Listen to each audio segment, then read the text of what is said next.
राजधानी दिल्ली में करीबन 27 साल बाद भारतीय जनता पार्टी की सरकार अपना बजट पेश करने वाली है। इस बजट से दिल्ली वालों को काफी उम्मीदें हैं। इसी बीच बड़ा सवाल ये कि बजट में दिल्ली वालों को क्या क्या मिलेगा।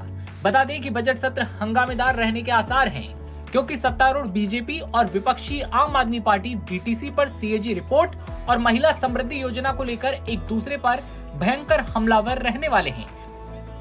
बीते दिन 5 दिन के बजट सत्र की शुरुआत से पहले सोमवार को खीर समारोह हुआ था। अब बात बजट में दिल्ली वालों को क्या क्या मिलने वाला है इसकी।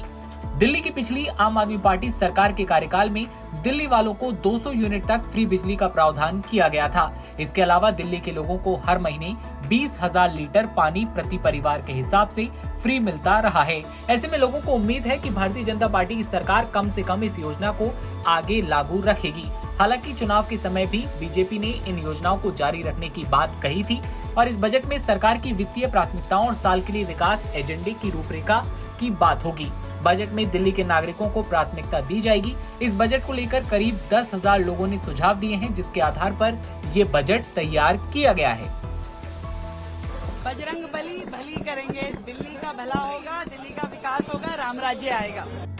स्वास्थ्य सुविधाओं की बात करें तो स्वास्थ्य सुविधाओं को लेकर भी दिल्ली के बजट में कोई बड़ा ऐलान हो सकता है, क्योंकि हाल ही में वीरेंद्र सचदेवा ने कहा था कि मुझे भरोसा है कि इस बजट में शिक्षा स्वास्थ्य पर खासा ध्यान दिया जाएगा।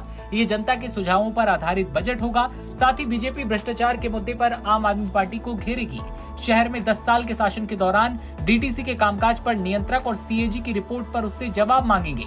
दिल्ली विधानसभा चुनाव से पहले भाजपा ने वादा किया था कि वो महिला समृद्धि योजना के तहत गरीब परिवारों की महिलाओं को हर महीने 2,500 रुपए देगी। दिल्ली सरकार ने इस योजना के लिए 5100 करोड़ रुपए मंजूर किए हैं, लेकिन लाभार्थियों के पंजीकरण को लेकर भी कोई ऐलान किया जा सकता है। सबसे जरूरी बात ये कि दिल्ली विधानसभा चुनाव में इस बार यमुना नदी की सफाई का मुद्दा चारों तरफ छाया रहा। भारतीय जनता पार्टी ने चुनाव से पहले इस मुद्दे को जमकर उठाया। इस मुद्दे पर इतनी ज्यादा राजनीति हुई कि आम आदमी पार्टी ने हरियाणा की तरफ से नदी के पानी में कथित जहर फैलाए जाने का आरोप लगाया। कुछ दिनों पहले बीजेपी की सरकार ने यमुना नदी के किनारे पर यमुना की आरती शुरू की थी, जिसके बाद अब लोगों को उम्मीद है कि यमुना नदी की सफाई को लेकर भी इस बजट में बड़ा ऐलान किया जा सकता है। साथ ही ये भी कहा जा रहा है कि संपत्ति कर को लेकर भी कोई ऐलान बीजेपी की ओर से किया जा सकता है। लेकिन ये तो देखने वाली बात होगी। बीजेपी का जो बजट है वो आज पेश होने जा रहा है। ऐसे में खबर पर आपकी क्या राय है? आपको कौन कौन सी उम्मीदें हैं? कमेंट सेक्शन में बताइए और तमाम खबरों के लिए आप बने रहिए एनबीटी ऑनलाइन के साथ।